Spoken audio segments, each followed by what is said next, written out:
everyone. Welcome to episode 1 of Move for a Movement.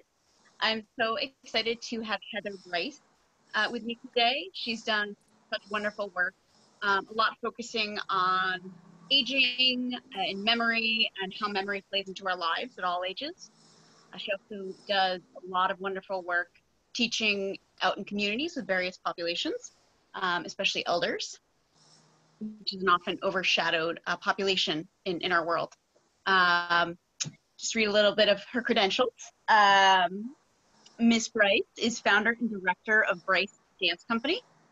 Her work has been at venues including Citigroup, Center for the Performing Arts, Morris Dance Theater, Dixon Place, a town hall theater, the Tank Dance Complex, and Spruce Peak Performing Arts.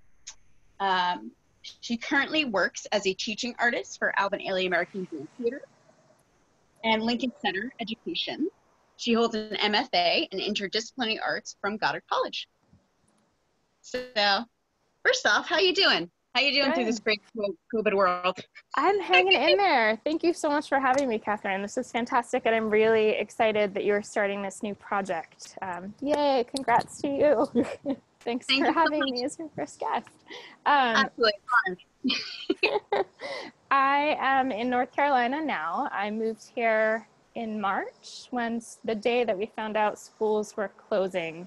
I had actually bought a house in North Carolina back in February and had planned to move sometime in the fall. And so our move happened a lot faster than anticipated, and I'm starting to do some online teaching here, but thankfully still able to work for my organizations in New York. So I feel really, really lucky right now to still be teaching in this crazy time and to have a whole lot of home renovation to do. So I am keeping myself busy. Yeah, I hear that. Still plenty of work, and so many people in the dance and arts and culture sector do not. And I need help right now. Yeah. Which is a whole other conversation, but just to throw that out there, I feel the gratitude. Yeah, thank you. So I guess just to first start off, audience members getting a better idea of what you do out in communities teaching. Who do you serve? What does it look like? What's the kind of overarching philosophy and approach? Yeah, could you speak to that? great.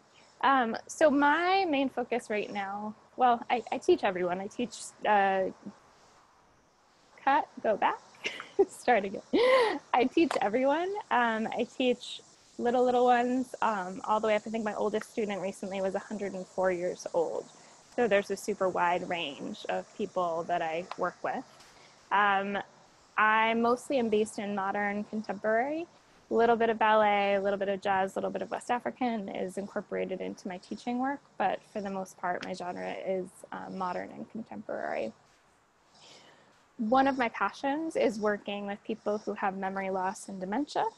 Another passion of mine is working with students who are on the autism spectrum.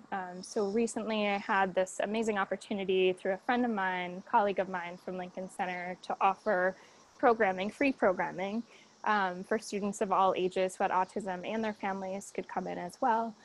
We were offering home time arts. So we had 3 days a week of classes. I was teaching one day. Then my colleague Tobin Rothlein, who started this program, who's a visual artist, was teaching on another day. And there was someone teaching a theater class on Fridays as well. So that was really innovative and gave me a different lens and way of working with students in this medium from home. So in addition to that work that I did for Home Time Arts, I've also been teaching for a school with students on the autism spectrum. They're all high school students in Staten Island through my work at Lincoln Center. So in addition to the work that I've been doing with Home Time Arts and Lincoln Center, I also was working with Alvin and Ailey. They had a partnership with AARP, and we did a series of recorded videos from home for their constituents. And I worked closely with my colleague, Amos Mechanic. So we were actually able to film classes, record classes over Zoom, send them to Ailey, and those should be coming out soon. So my work that I really love is with special populations. I also love being in middle schools. which is sometimes a really challenging population, but I love that work. I love exposing them to works of art that maybe they haven't seen before, and to giving them some dance in their lives. That is all so wonderful. Bringing that exposure, I don't know if that's the right word, but shining that light on senior citizens and elders moving through those reports, that is beautiful, because, you know, as we've talked about, just personally, you know, that population can be so kind of shunted to the side of society. So that's really wonderful work. And I think especially right now, from what we've been hearing, there are a lot of seniors, especially who are in assisted livings or memory care centers, who actually aren't allowed to leave their rooms right now. So the isolation is even more than it was before. So I'm really hoping that we can continue to do some online classes. I'm actually offering some online classes here in North Carolina through Durham Arts Council for seniors. And then I just finished an initial training with Mark Morris Dance Center on Dance for Parkinson's. So I'm starting a certification process with that as well, which I think will really add to this work. That's a great program. I'm so excited you got connected with them. Yeah, I was also really interested in that program of kids. I think you were saying it was kids, right? Taking different art forms on different days. I'm curious, did you see kind of that cross-pollination in their minds and how they came to dance? Did you see that, like, oh, I brought, you know, in theater we did it, or did you see, I don't know if I'm asking. I think you got me. I do, yeah. So for Home Time Arts, our population of students was pretty varied. So some would come once, some would come to 2 different classes. So there wasn't always cross-pollination between the different genres or different mediums. But what I really noticed with that is that the students and their parents were just so hungry for connection.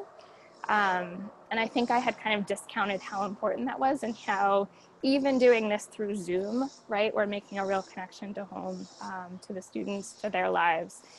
So what's been really interesting for me is learning how to teach in this medium. So we've made a lot of dances about where in your house are you, and what are some things that you do in your house, and how can we create a dance out of that gesture or movement.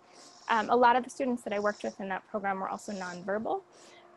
So movement was just such a great way for them to express themselves. And I think their parents also just had a great time with it. Some would move along, others would just, you know, be present with their students. So it was really, really fun, and I'm hoping we can continue to do that work moving forward.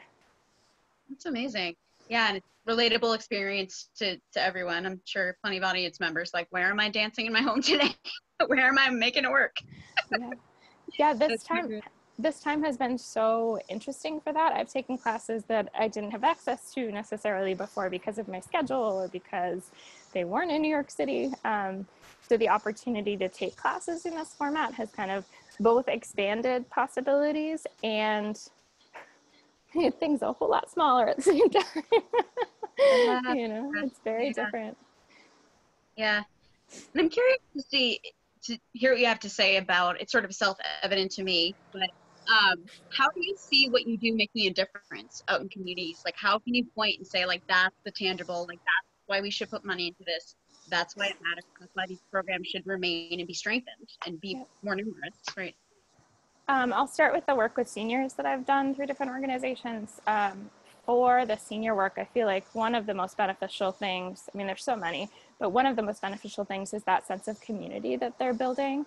And also being able to tell their stories and connect with other people.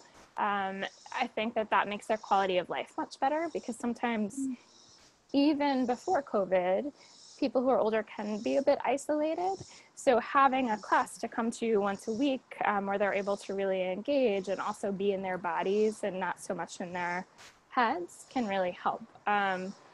Also just, you know, physical fitness and joy, the joy of moving.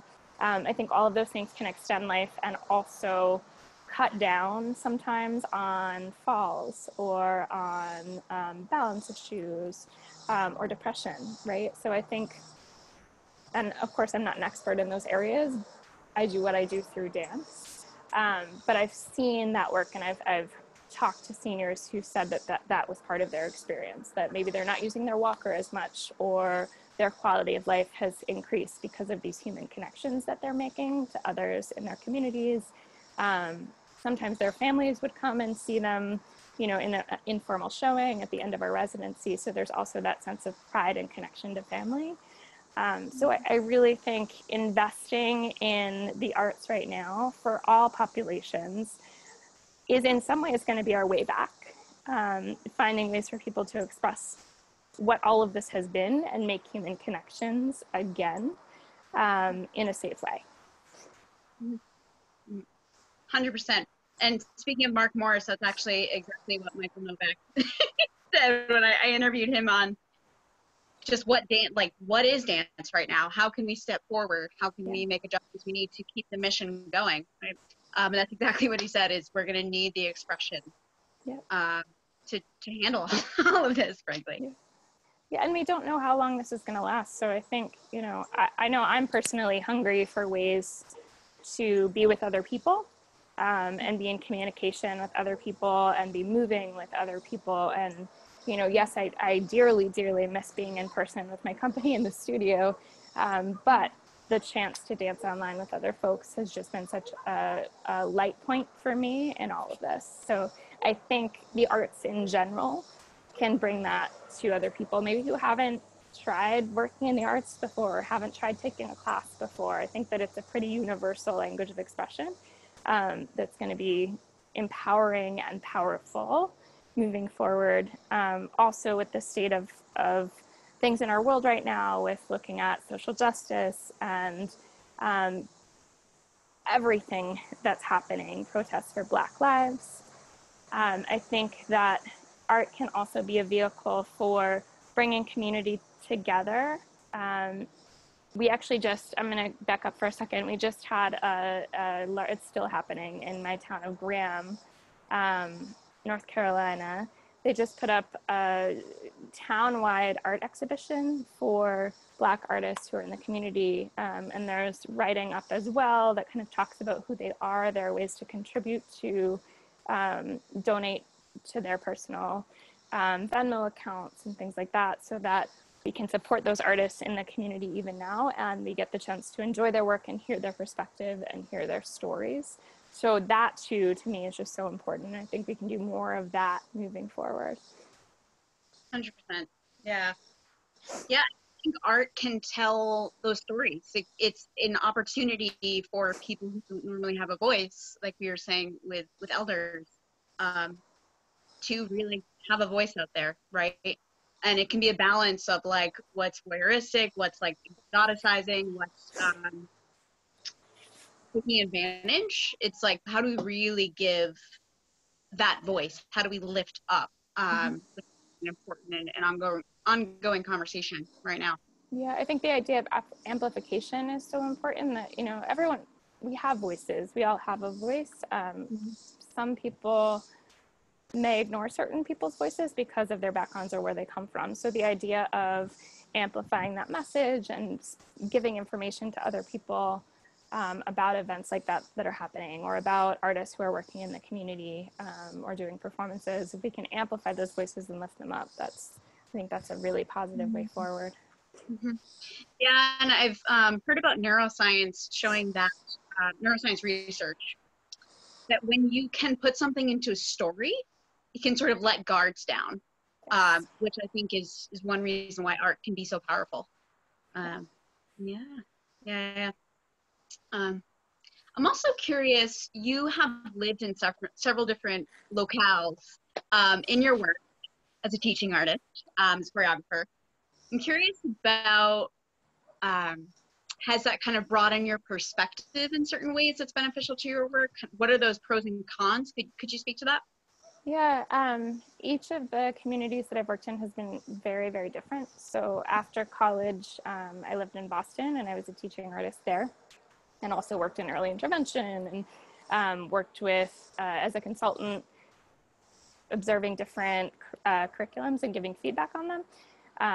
And as a developmental specialist for early childhood, so kind of a broad range of experience there. But part of my big focus in Boston was on teaching preschool teachers how to bring dance and the arts into their classroom, and then also teaching dance in schools. Then I was in Vermont, which was super different than Boston, very rural communities. Sometimes I would drive 2 hours to get to a school that had maybe 100 students at it in total. And the schools and classrooms in Boston were much, much bigger. And then from there, New York City, where again, the communities were very different. Lots more students, and each neighborhood kind of had its own culture and flair and feeling. So I think and now North Carolina, and I don't actually know what that will be like yet. I'm assuming I will learn a whole new set of lessons from this.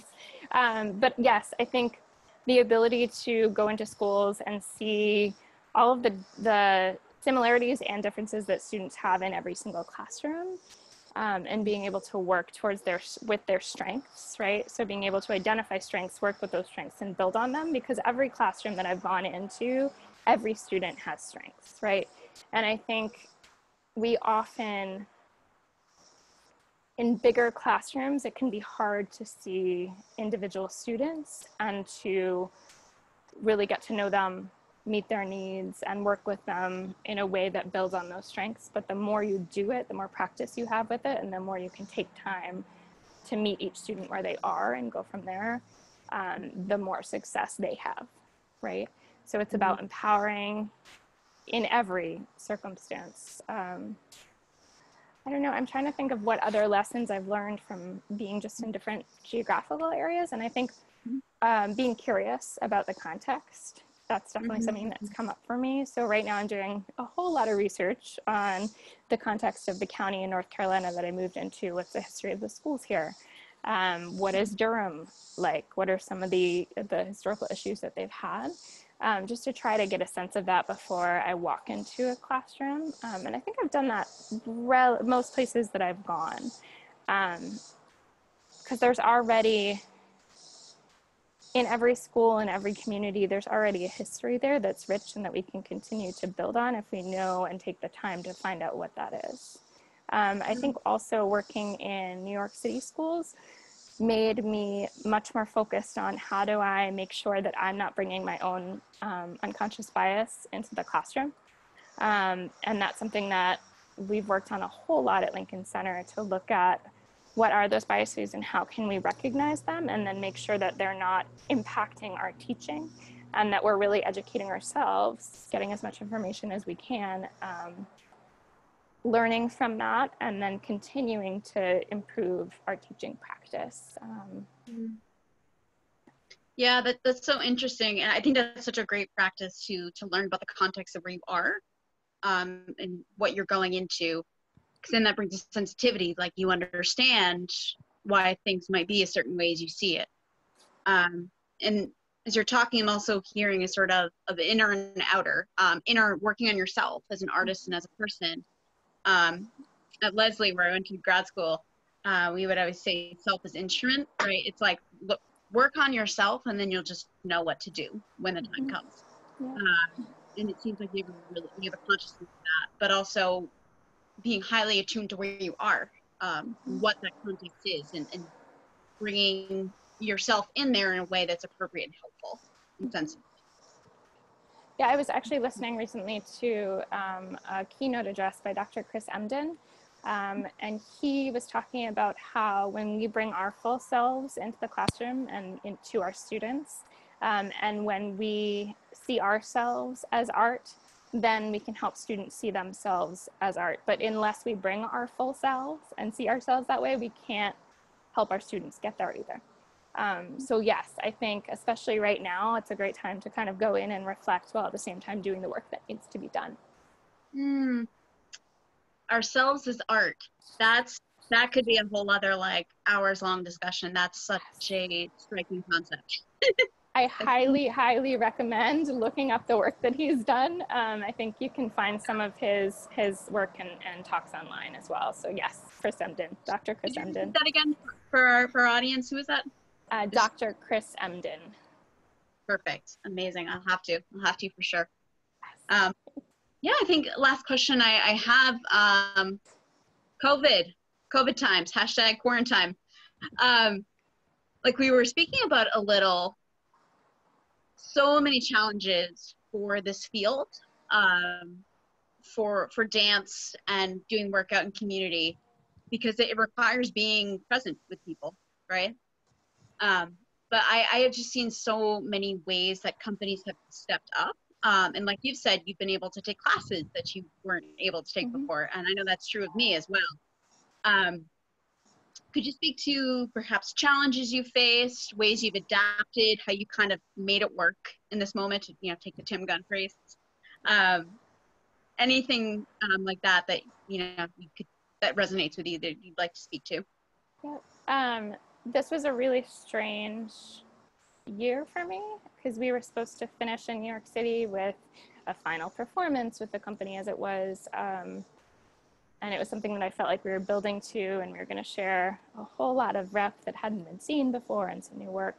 And because of COVID, we weren't able to do that, obviously. And there also wasn't really a chance to say goodbye. So I kind of left New York City. Here I am in North Carolina. And there's still something that feels really unfinished. So I've been trying to do a little bit of work with the dancers online. That was successful at the beginning. Since then, people have gotten really involved in other things. And I think a lot of folks, including me sometimes, are really having a hard time connecting to artistry, being at home and being isolated. So yes, there has been some challenges. I think from there, I'm starting to process what comes next and what I want things to look like next. So I am starting to teach some classes online. I have been throughout the spring for Ailey and Lincoln Center, but I'm starting to do some independent work as well and looking at developing a performance project, which likely will launch in September through a local organization here called Alamance Arts. So we will be diving into a dance making workshop that goes for about 6 weeks, and then an additional 4 weeks to put together a collaborative community performance based on a theme chosen by the participants. So that's actually like my first foray into trying to create something that's kind of showable or performable with the community right now, and to get to know the community that I live in. I recently, though, did have the pleasure of dancing in a film that was being made. There's a Confederate statue in downtown Graham, unfortunately. And there's been a big push to try to get rid of that legally, to take it down. So a local artist put together a dance film that she wanted to do a concept for a dance film. And so I saw that posted and went downtown and danced with headphones in front of this statue.